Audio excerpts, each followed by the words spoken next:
तर भावांनो, दिवसा एवढा नॉर्मल दिसणारा नारळी बाग रात्री एवढा सुंदर दिसत असेल मला वाटलं नव्हतं. हरे कृष्ण. आज व्लॉग स्टार्ट होतो नाश्ता करण्यापासून आणि आता मला रिअलाइज होत आहे की मी बारीक होत चाललो. याबद्दल तर मी काय करू नाही शकत, म्हणून मी गप्प येतो मंदिरात. आज आहे श्रावणचा लास्ट सोमवार आणि नारळी पौर्णिमा.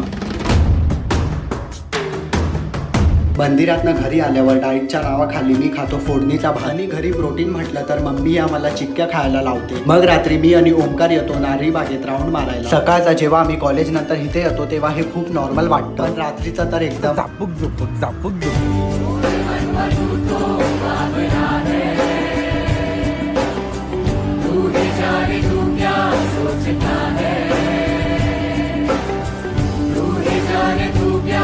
दिवसाचं तर हे आम्हाला दगड वाटायचं, पण हे आहे प्लास्टिकचं आणि हे आहे ते डोम जिथे बसून आम्ही करामते करतो. ओमकार मला म्हणत होता तू का या हरणीच्या मागे लागला. मीही म्हणालो मी सलमान खानचा फॅन आहे. जर तुम्हाला ब्लॉग आवडला असेल तर लाईक सबस्क्राईब.